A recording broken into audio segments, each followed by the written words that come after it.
Peter was able to temporarily connect my counter plug, which makes me very happy.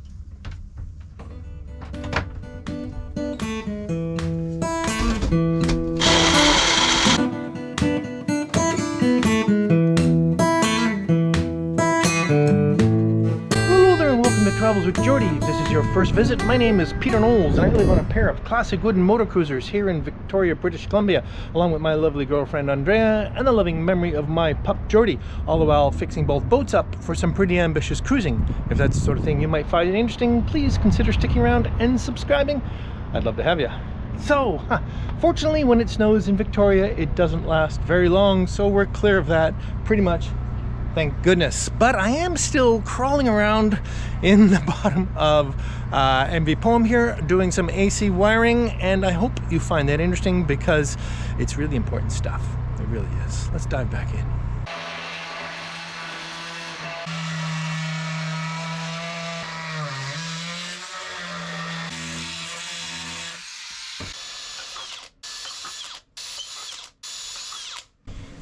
I wonder if you can help me with something for a sec. Yeah. What do you need? I can't hold this box up against the inside of this and put the screws in at the same time. Okay. So basically, this section of it here comes through this hole, but it's behind the sink, so it's up and behind. Okay. That way.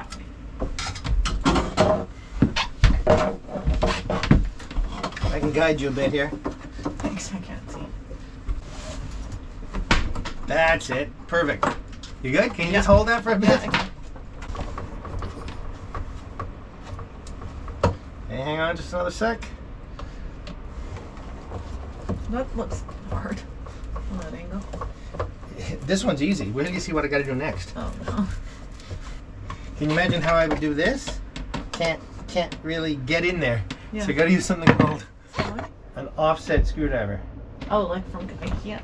No, from IKEA? No, actually, you're thinking of it as an Allen key from IKEA, but actually it's square on the end to drive standard Robertson screws. Yeah. So what I have to do is lean in here and get the first one really to bite. Oh, okay. And then you can do it with the thing? No, and I still can't do it with the screwdriver, but because I have to take it out and make another pass, it's really frustrating if it hasn't already made a good bite. Yeah. Want to give this a go? So you got to swing it up to 45 degrees, and it'll lock in. And then you'll be able to swing through about 90 degrees, in other words, a quarter of a circle. Yeah. And then pull it out, and then start it again where you started last time. Okay. Because it's square, you have 4 possible positions you can put it in all the way around. Right. Good. Have a look.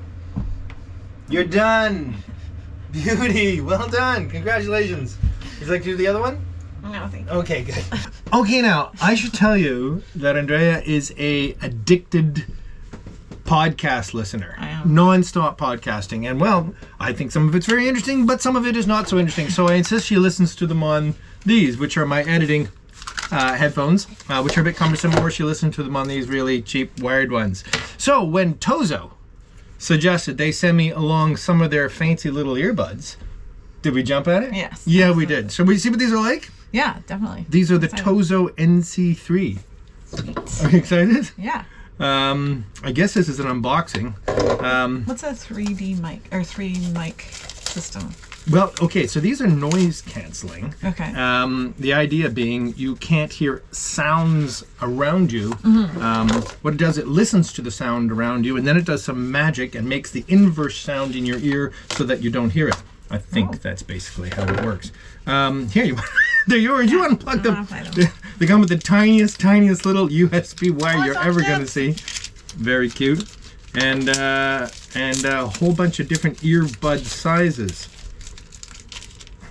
Yeah, there they are. There they are. Very cute. So active or dynamic noise cancellation means that it's doing the noise cancellation for most of the time while you're listening. But if I say, Andrea, could you help me with something? I can actually hear you. You can actually hear me. So that's why these were kind of interesting. Now, to be fair, TOZO do make a full noise cancellation version of this. And that wasn't something I thought would suit us. Okay, we're going to charge these up, get them set, and then let you know what she thinks of them.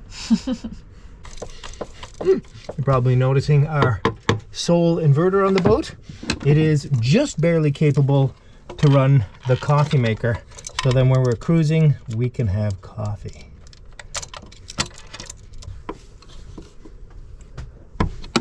There we go. I'll just feed this wire down and through to the panel.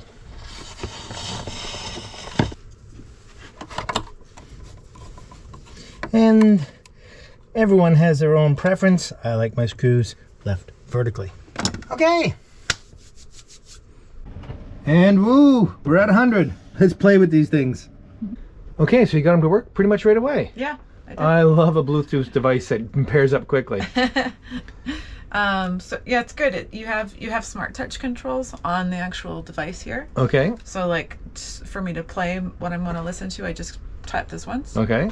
And now it's playing? And that's playing. Cool. And then to put the volume down, I would hold it here. Excellent. Neat. Yeah. And what about the noise cancellation?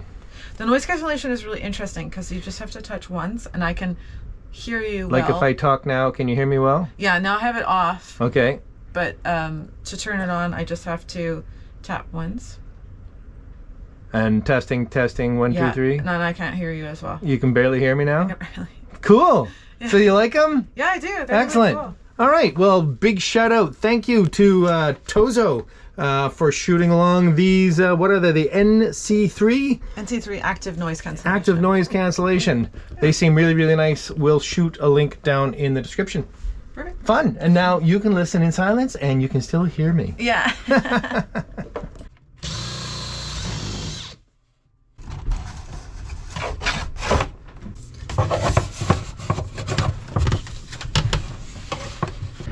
Okay, now I will point out the other approach to dealing with stripping wire in the box is to strip it from way back in the box and not slice your hand open, and then reach into the box to cut the sheath back. And somehow I've never liked this technique because I was always worried I might nick the main insulation. Let's extend the blade a bit here on the other wires, but I'm sure a billion electricians do it this way and there's never a problem. Now, the advantage to this is the wires are much more flexible and you can fold them into the box a lot easier. Okay, now in an effort to be responsible, I have splurged on a ground fault receptacle for here, it being close to a supply of water, and these are pretty straightforward. You can daisy chain these. In other words, if this had been the first outlet in a series, all the plugs, even if they were just regular plugs after that, would be protected by the same GFCI.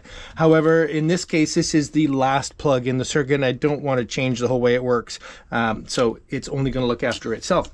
So very straightforward, same sort of terminals, and the ground is on the bottom. And because we're only putting one wire into the ground, the hook terminal is just fine.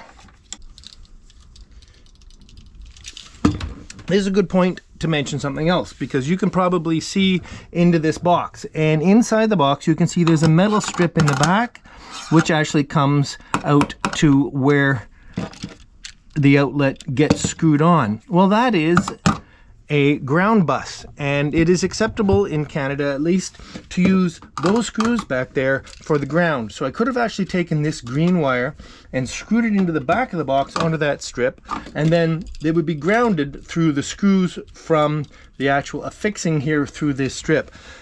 I've never worked that way. I'm sure some of my electricians building some of my houses do, but I like to put the ground straight onto the receptacle. Okay, so we'll get this folded up and down. GFCIs are a little bulkier, so they're going to be a little tighter to get into here. There we go.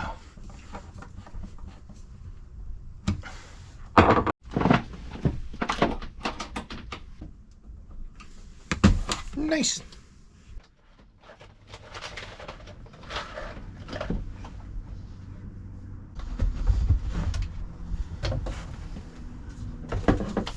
Peter was able to temporarily connect my counter plug, which makes me very happy.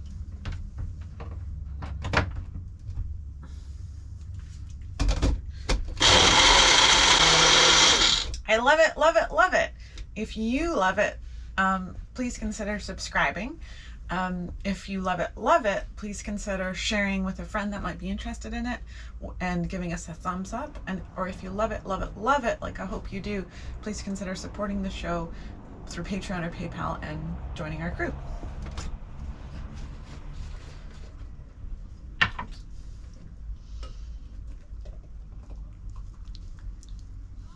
Cheers.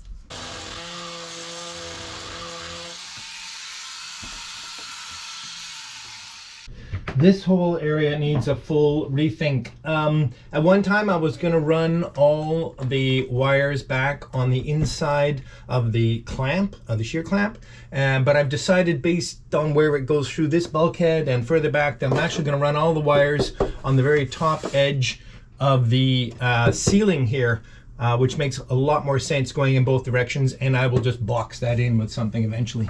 Anyway, to get started on that, I do have to remove this temporary working box, which was very helpful, but not any longer.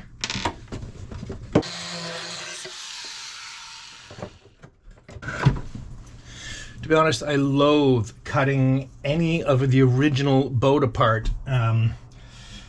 It's just, I tried to do this all within the existing damage that's been done to the boat over time, but that's why I hesitated to do this in the first place, but it's a much better approach. Okay, so I think I mentioned in the last episode that to get at the actual electrical panel, I have to remove the fridge. Now normally I can just slide it out and push it aside and crawl in there, but due to the extent of the work I'm going to do this week, I think I'm going to take it right out and put it up on top of the plinth here. It's actually a pretty straightforward operation once you get it shifted the first little bit. It always helps if there isn't too much food in the fridge, and right now there's a bit of a fair amount. Every time I do this, I promise I'll come up with a better scheme, but it actually works pretty well. Let's see. Up onto this plinth. There we go. And up onto the next one. There we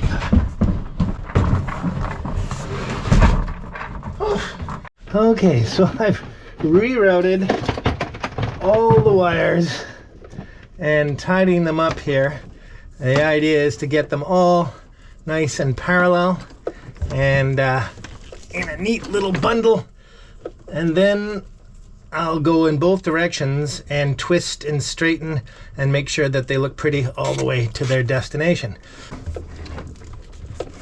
Now I should note, in residential wiring, one would resist bundling wires all together like this. The idea being, if they get hot, and they all get hot, they don't have enough airspace around them to cool them adequately. However, because I'm using 12 gauge wire here, and I don't really believe I'm going to run into a situation where I can get much power, because the total power the whole boat can ever have at once is only 30 amps. Okay, gonna have to get some more suitably sized P-clips for all of this, but in the meantime, this will keep everything tidy. All right, now, this is absolutely roomy and a great place to deal with this mess. Now, to be fair, this mess isn't quite as bad as it looks. Well, yes, it's bad. It's safe. Well, okay, let's just deal with it. So we have the back of the AC, which we're only using a couple circuits off, the back of the DC, which we'll deal with in a week or two. The high current DC down under here is pretty much done. Could use some tidying up. For instance, I think I'll move the big DC negative bus to give myself a little bit more room here. This is the current battery charger, which is going to be replaced with a charger inverter, and this is the Enemy 2000 bus, which on this boat is only used for one thing, and that's the depth sounder.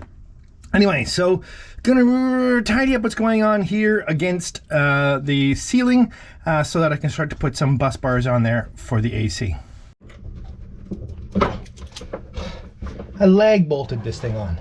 I guess I was worried it might fall off. It's pretty heavy. Be handy if I had some actual tools on this boat. Oh, okay. Oh, this thing is heavy.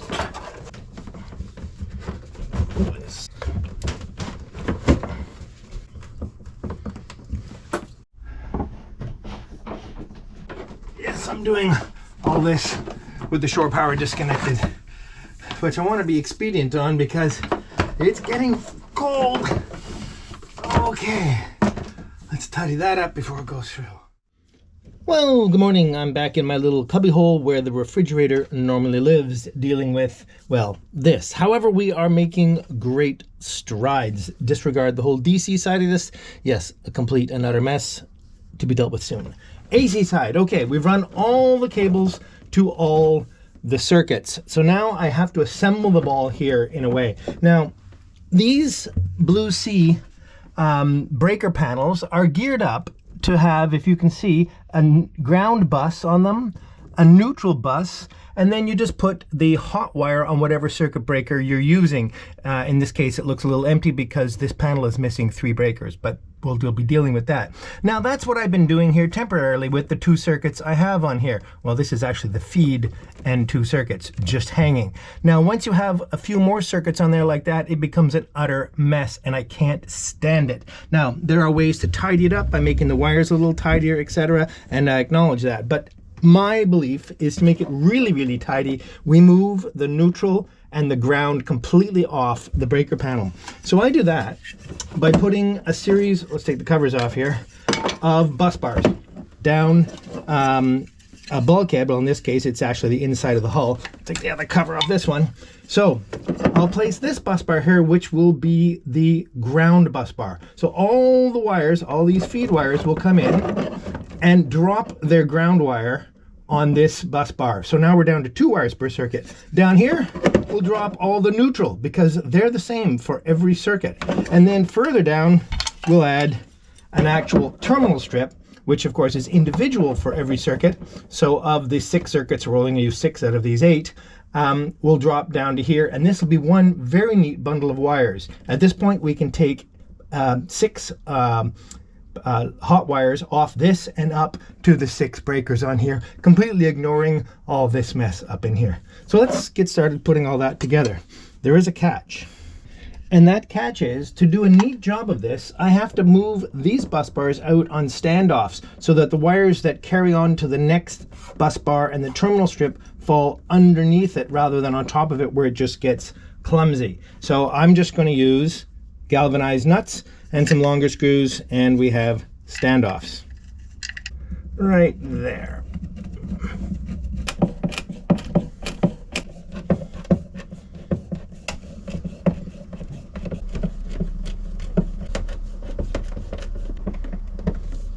These bus bars and terminal strips are all Blue Sea products, which I believe is the de facto standard for marine electrical, at least in North America. Okay, so let's get to it. This first circuit is the one that is forward here. So it's the only one that's going to come from the forward direction. And so it being our first wire, it's going to come along, and I'm going to leave the first screw in case I ever add another circuit in this direction. Not very likely, but just in case.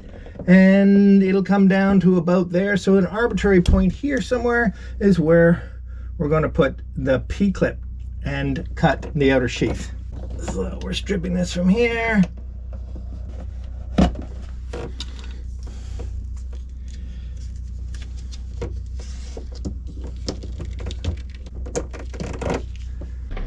Okay, so the next circuit along, unfortunately, is this circuit right here, and it's currently in use.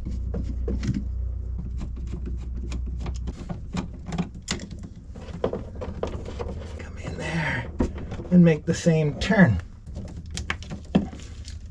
Now I'm going to double up on the P-clips because it holds 2 wires very nicely. The next circuit, unfortunately, is also the only other circuit I'm operating. How inconvenient. Anyway, I think I have a strategy.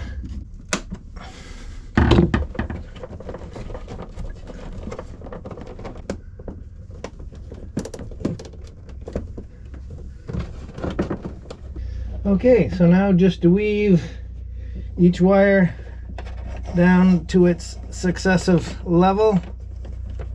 Green stays up, black goes down for 2,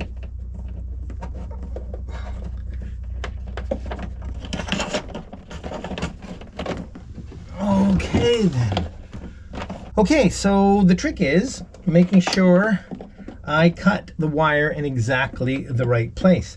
And if you look at a terminal, if I can find one for you, the wire stops, about 1/4 of an inch before, maybe a little more than 1/4 of an inch before the actual screw. So I have to take that into account when I cut these.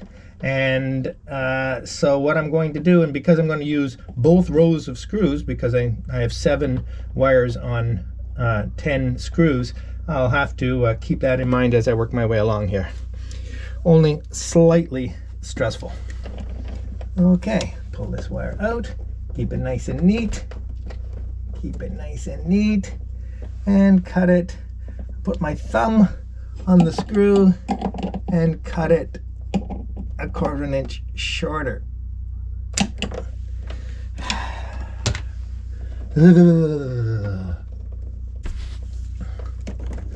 Now crimping is crucial because I only get 1 shot at each of these. I will have to do quite a bit of work to repair one of these if I mess it up. Okay, excellent. And attach it.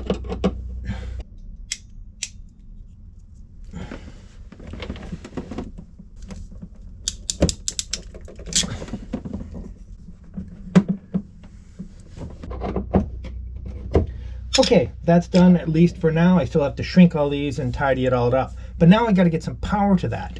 This is the main cable coming in from the shore power receptacle, and it's currently going to the breaker panel, which is still appropriate because the top 2 breakers here are the main shutoff for the whole boat. They actually disconnect the hot and the neutral at the same time. So I still need to use that and then send power down through this wire to all the breakers through this bus. That's fine. But I do need to jump off these 2 buses on the panel, ground and neutral, over to this setup here. Now all of this is still a bit temporary. You can see there's a lot of wire here because this wire will eventually actually be connected to the charge inverter, which I will install further forward here when I get one. So in the meantime, I just need to get power onto these so we can carry on. Okay, it may be temporary, but I'd really like to tidy up this input wire here. So I'm going to coil it up in behind here so it's not so horrific, and we can advance with other important things.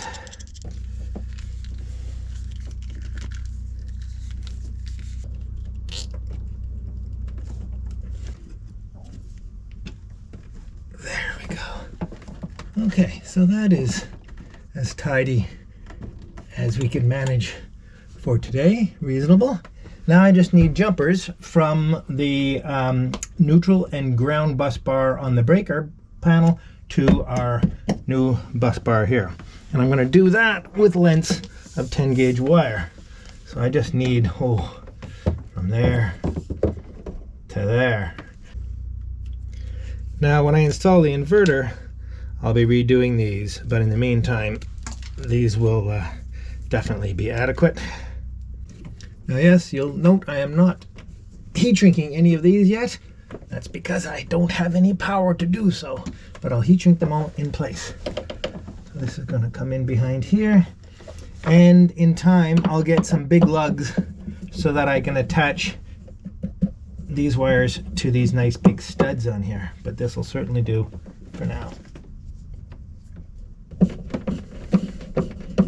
that runs neatly in behind there. Now we got to put some actual hot wires on from my remaining 3 breakers. I only have 3 that I can use right now, and we'll run them down to here. And these will be actual final wires, so I'll have to do these nice and neat. Okay, so I've connected up the 3 circuits that I have enough breakers for now, which is all I really need, which is the front of the boat, and we can be back in business, mainly staying warm, etc. So now I need to shrink all these with the power back on. Power was back on. Oh, I do have to turn the circuit on. Okay, and with the power back on, I can now shrink all these terminals in place, which is quite convenient actually.